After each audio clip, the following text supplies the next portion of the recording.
Hello and welcome to Hot Money on Bloomberg Quint Live, India's first digital live streaming business news service. This is the show which gets you a complete wrap of all the stocks that are buzzing in trade. I'm Darshan Mehta. Let's welcome our experts then. Sameer Kalra of Target Investing, Chintan Vora of Finance.com and TS Harihar of HRBV Client Solution join me on the show. Many thanks to all of my guests on the show. Today on Hot Money, we'll discuss first of all Hero MotoCorp. The counter is not doing well at all. We ask our guest what's plaguing Hero MotoCorp and what's the sense that they have on the two-wheeler space. Apart from it, two stocks which have actually done well of late are REC and PFC. We ask whether the overhang that the company has on because of the deal between them is over and would they accumulate these counters. ONGC has slowly and steadily been rising. What's the sense that our guests are getting on ONGC? Is it a stock that they would accumulate? And we asked them, since the market is overheated and the market over the past few days has given a lot of short ideas, is there any stock that they would short at this level? That's something that we will ask our guests. But let's start with the first stock, and that is Hero MotoCorp. It's trading near record at a 52-week low. It's not done well for itself, and that's the case with the other auto two-wheelers also, be it a Bajaj or an Eicher or a TVS. But what's the sense on Hero? What's plaguing it? It's down almost 27% in the last 1 year. So Hari, I'll start with you. What seems to be the issue with Hero MotoCorp in particular? What's your sense on the two-wheeler space, and are you telling your clients to accumulate any of the two-wheeler stocks or stay away from them? See, I think if you look at a top-line level, I think there are some serious problems we have seen. I think sales are gradually slowing, and we have seen in the last few quarters that the kind of I would say traction that we used to see in the last one and a half years, I think that is not visible any longer. Number two, if you look at the latest Credit Suisse report on consumer sentiments, I think one thing is very clear, that the number of people who want to actually postpone their purchases has actually doubled in the last 1 year. So that is not great news for two-wheelers, four-wheelers, any of those, I would say, high-value consumer items. Now, having said that, having accepted that there is a problem on the top line, we believe that at these prices, the downside risk on Hero Honda or Hero Moto may not be too high. And the reason is that if you look at the valuations, I think it's quoting about 14 or 15 times earnings. You're getting a dividend yield of about 4.1%, and the stock is down about 35% from the peak price. So at these levels, I would believe that there is a kind of a safety net if you invest in the stock. Not much could happen in the next 6 months, but if you have a 1.5 to 2 year perspective, I would believe this is a very good level to accumulate Hero Moto. What's the sense that you have on the space? Is Hero the only stock that you are recommending to your clients, or are there other stocks in the two-wheeler you believe that valuations have become reasonable and it's time to start accumulating? No, we like both the large ones. We like, Hero Moto, and we also like Bajaj Auto. Among the smaller ones, I would believe that the likes of TVS Motors have actually run up very sharply in the last 2-3 years. So valuations are a worry. But the two larger ones, that is Hero Moto and Bajaj, I think are definitely worth a buy, both in terms of valuations and in terms of dividend yield. I would believe these are the two stocks that are worth buying at these levels. Okay, what about you, Sameer? What are you telling your clients on two-wheelers, especially what's your sense on Hero Moto? So past couple of years, we've been positive on Bajaj and negative on Hero, especially when they've started taking into the market share of Hero. And that is one thing Hero is facing. Second is the whole two-wheeler industry is facing with the norm change. So ABS norms will kick in. Now over there, the problem is not the norms kicking in. A lot of two-wheelers have a lot of models which are non-compliant. So that inventory has started piling up at dealer level. So that is non-saleable after the 1st April. So that is first problem, they have to take it back. Over there, the highest compliance is through Bajaj Auto. And second, what is happening is at the dealer level, the dealer financing is becoming difficult. For them to source any kind of a dealer financing, now they have to give additional documents, additional assets, which for every dealer is very, I think, business loss also. And it doesn't become viable as a business then. So that is getting difficult for OEMs to push the inventory to dealers anymore. So I think these two factors are really hurting Hero, because Hero is more on the volume game, not on the value game. So I think that is showing a lot of issues in the system, and I think this issue will be for next 6 to 9 months. I don't see any kind of a slowdown. Bajaj has the edge of exports. It is able to push that inventory through exports as well. So that has the edge. Second, the market share gains are there. So I think I prefer a Bajaj right now as compared to a Now, Hero. what about the other two, TVS and Eicher? So I'll stay away from them as of now, because iShares now will start seeing the tipping of the volumes at a certain point. We still have a hold on it. We have not turned towards a sell or any negative, but I think there will be a slowdown in terms of volumes also. Okay, Chintan, what's the sense? What have you been telling your clients in terms of the two-wheeler space? Okay, so overall, when we speak about two-wheeler space, there's been a lot of headwinds. So it's not one to quote. Now, typically in case of Hero, for that matter, somewhere it's tipping off. One primary reason that BS6 norms are going to step in. Now, the inventory pile-up that Hero has, typically it has got a churn of at least 80 to 90 days. Whereas the industry is at 50 to 60 odd days. So there is a heavy inventory pile up. Second, when it comes to the consumer sentiments, like Hari rightly said that it's already dipping off, but it is more important to understand that there is a paradigm shift of the consumer sentiments to move into sports and premium bikes on one hand, and second on the gearless vehicles on the second hand. So this is eating up on the profitability of Hero. Now all these factors put together, if we have to sum it up, it's like Hero as an entity is going to struggle at least for some more time. But having said that, there is not much of pain across. With a good monsoon season, with a good rural demand uptick which we see in, it will certainly cover up in the second half of this particular financial year. Looking at the valuations also, we find the valuations to be reasonably cheaper at 15 odd valuations as against the industry PE of approximately 19. So currently we are very neutral on Hero MotoCorp and suggest our investors to keep accumulating for another 3 odd month span of time, and we'll certainly see a spike up in the volumes in second half of the year.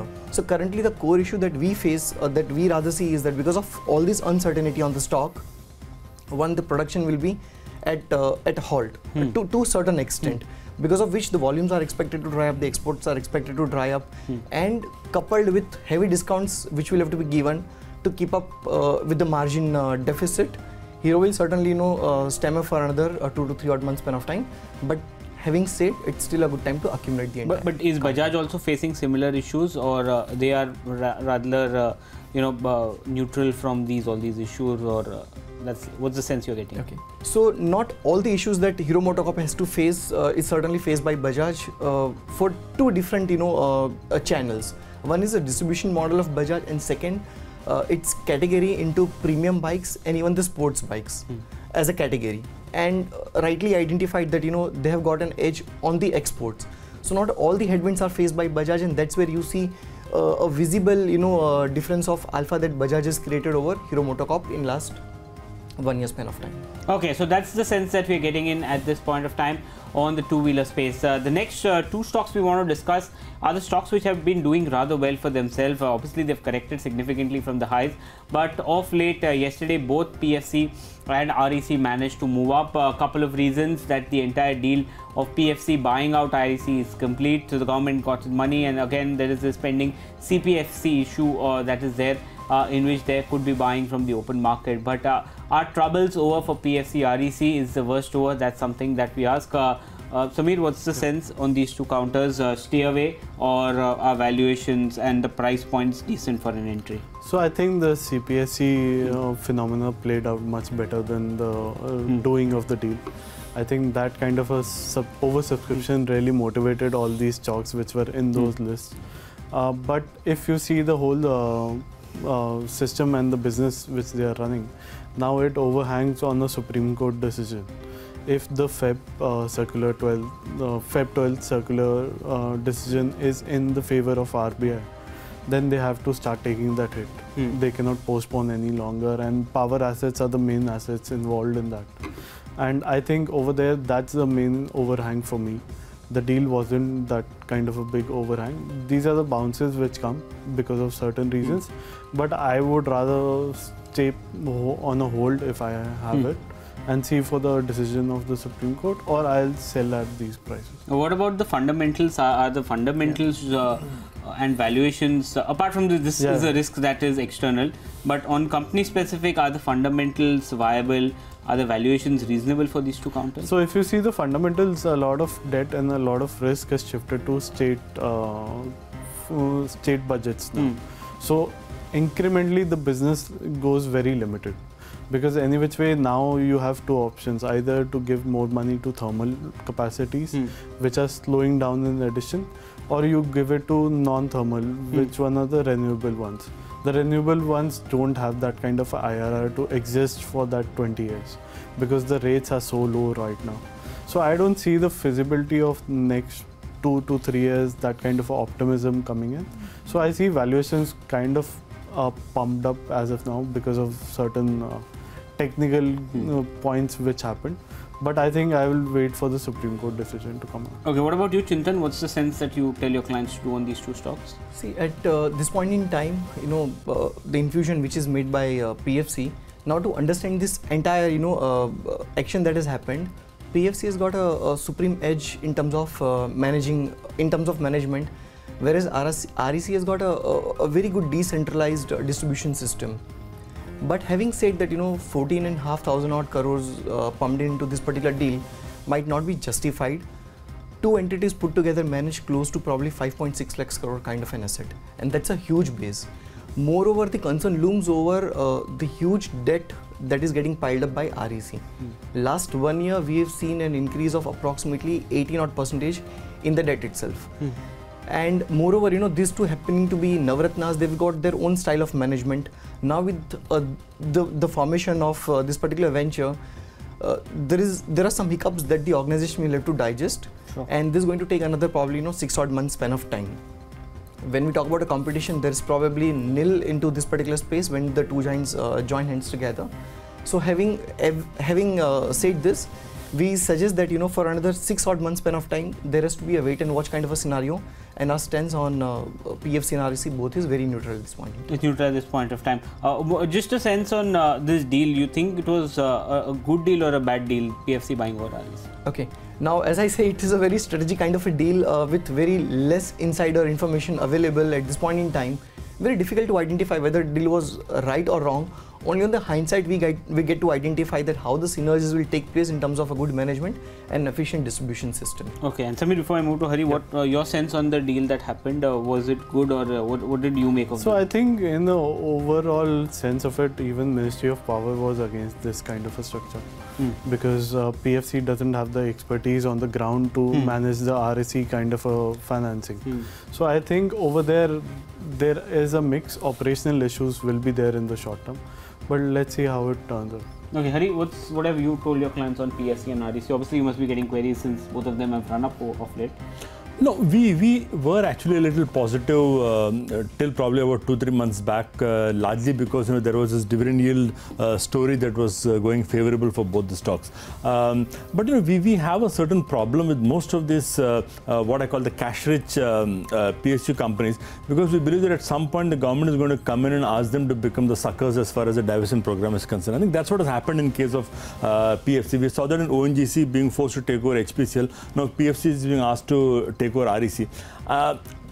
See, I think let's not forget that ultimately both of them are power finance companies, and I think as Chintan rightly pointed out, they were close to about $5.5 trillion of 5.5 trillion rupees of debt on their books. Now the big issue is a lot of this bad loans or so-called bad loans in power are not yet recognized. And once the RBI circular comes, there is a clarity on that. I think a lot of it may have to be recognized. And then what happens to the NPA levels of PFC and RFC remains to be seen. See, our hunch is that a lot of power assets may actually turn out bad. Of course, the government may intervene and ask NTPC to take over a few power plants at lower prices. Those kind of things, the deals are possible. But I think net, a lot of power finance companies are going to take a hit in the next 6 months. So I think that is not good news for both these companies. So I think at these prices, if you are long, we have been telling people to just book your profits and get out of this sector altogether. Okay, that's the view that's coming in. Not the most optimistic views coming in as far as both REC and PFC is concerned. The next stock is a surprise when the midterm market is not looking that well.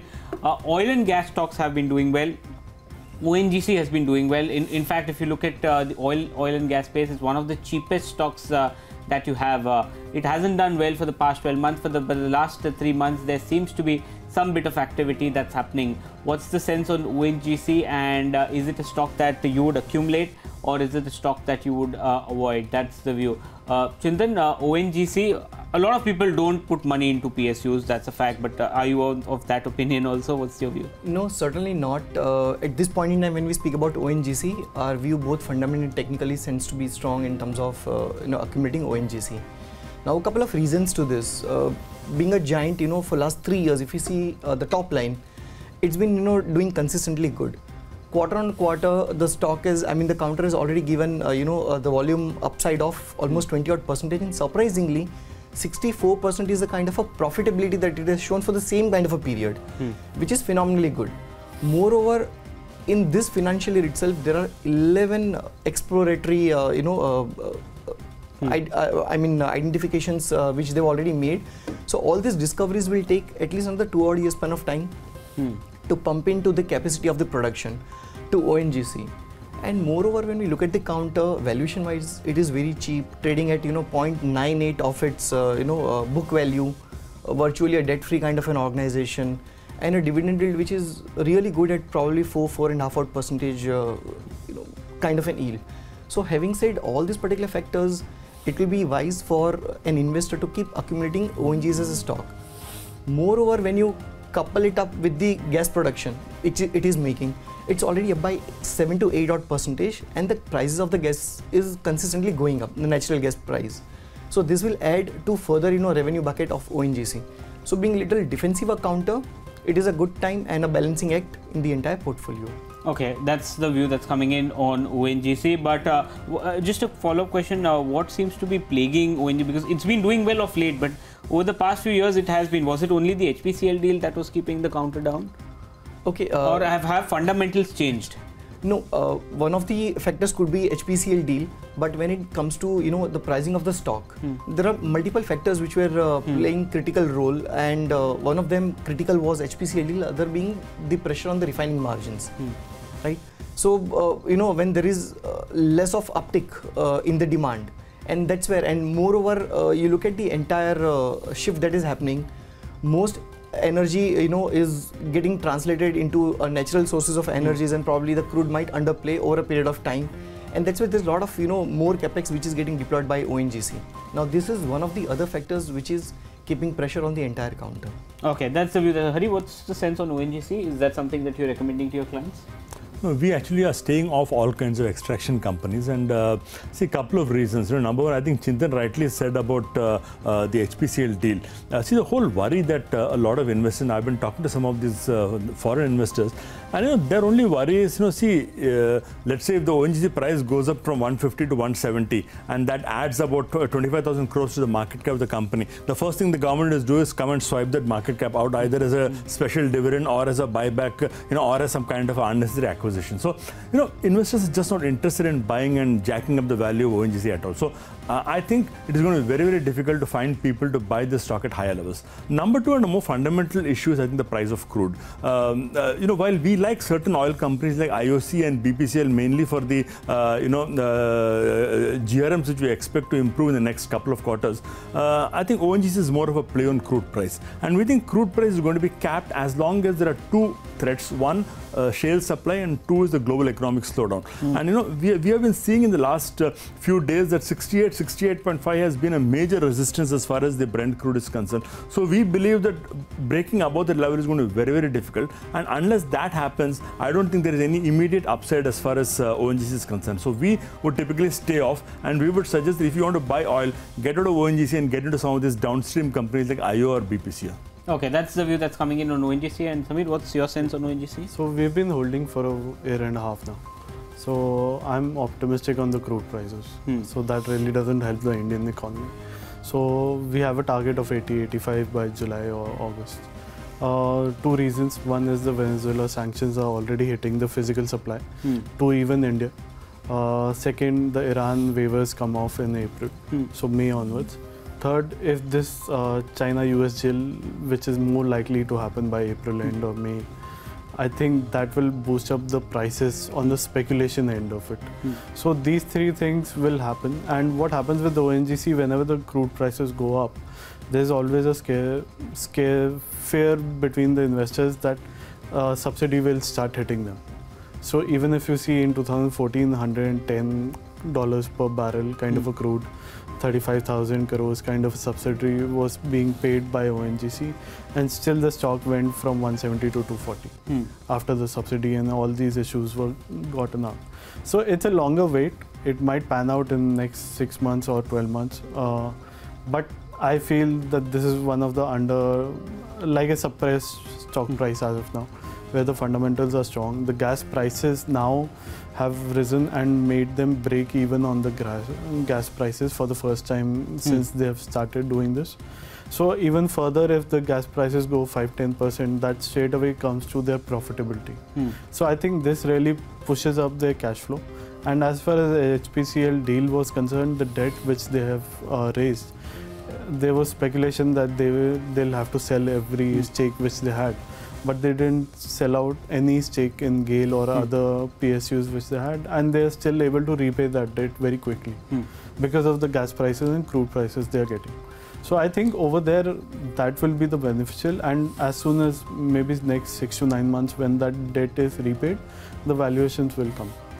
Okay, that's the view that's coming in on ONGC at this point of time. And the last stocks that we want to talk about, as the markets are looking little wobbly, we've seen couple of counters take hits. If the market is overvalued, which we are asking our guests, are there any stocks they feel are overvalued, or if they're in the F&O space, any stocks that they should be shorted at this point of time? So Hari, I'll start with you. Which is the stock that you believe is overvalued and can actually see downside from here?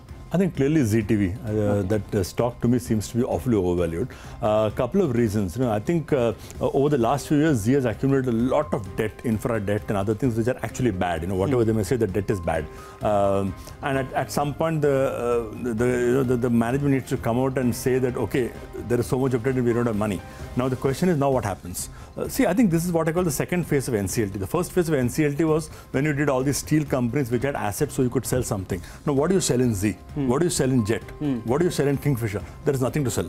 So the only thing is you will have to find a buyer. And you will not find a buyer at these prices, you will find a buyer at much lower. Which is why Jet came down from 800 to 265 and the deal happened at 265. So I think a similar thing would happen in Z. A deal would happen eventually, but not at 450 or 500. It could happen somewhere about 180 or 200. I think that is a price that Z should eventually come to give the buyer a kind of a compensation to take over all the toxic assets of this company. So I would believe that to me Z remains the top shot.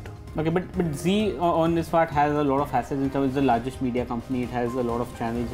It has that reach. So is that not compared to a Jet or a Kingfisher, which had airplanes, but that also were grounded or on lease? No, I'll tell you something.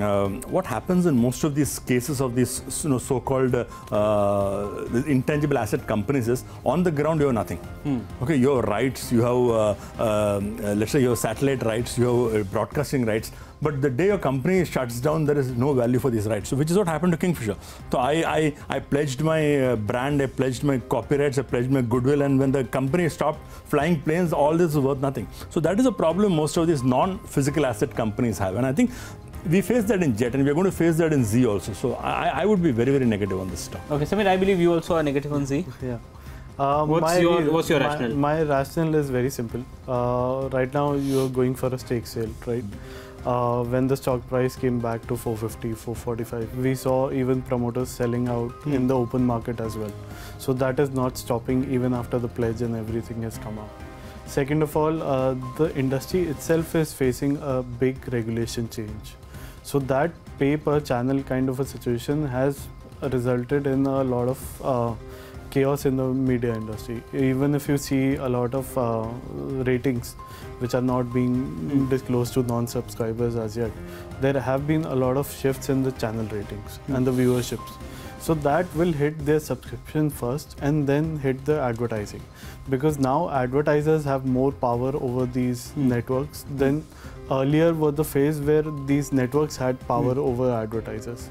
So now there is, and now second part of regulation will restrict the channel per price. So 19 rupees is maximum they'll be able to charge, which I think ZTV is already charging to certain channels. So I think the pricing power also goes out of the system.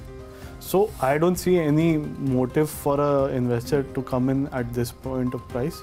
I think it'll take another couple of quarters, see how this pans out as a regulation in numbers, and then there'll be a call taken on whether to take a stake or not. Okay, what about you, Chintan? For us, one of the large cap stocks that we identified, ideally we should go short is Maruti Suzuki at this point in time. Now, when we say this, it might come in as a surprise, but very clearly when you look at the trajectory in terms of numbers that it has been showing, the FAB numbers clearly identifies that the volumes have gone marginally down by just 0.8 odd percentage, but yes, instead of it being on the rising spree, the volumes have dried out. Second point is that the exports, wherein there was a chunk of revenue coming in for Maruti Suzuki, the exports were negative by close to 19%. On the valuation terms, if I have to compare Maruti with its peers like M&M, Maruti is almost at 25p multiple, wherein M&M trades at approximately 15 odd p multiple. So the stock seems to be pretty high in terms of valuations, and at the same time, a feel-good factor, wherein every first car used to be Maruti Suzuki, and that was a kind of feeling which a typical Indian has, is now shading away with all the small car segments, from Hyundai and from Datsun, all these companies actually stepping in. So somewhere we are seeing that the volume tapering off, the exports tapering off, it certainly created a lot of pressure, and moreover, what is right for the entire automobile industry, which is the BS6 norms, which we need to be implementing in a very short span of time. So ideally, they will have to be ready with all their vehicles by approximately October this year, for it to be ready to go to market approximately in the month of Jan. So having said this, another 200 to 300 kind of a discounting is what we see on the current levels of Maruti Suzuki from these levels. Okay, so that's the view that's coming in on the final stock, and that is Maruti. So two stocks that we discussed, Z, which was said both by Samir as well as Hari, and Maruti is the third stock which Chintan believes that could see downward pressure at this point of time. But with that, it's a wrap on today's edition of Hot Money.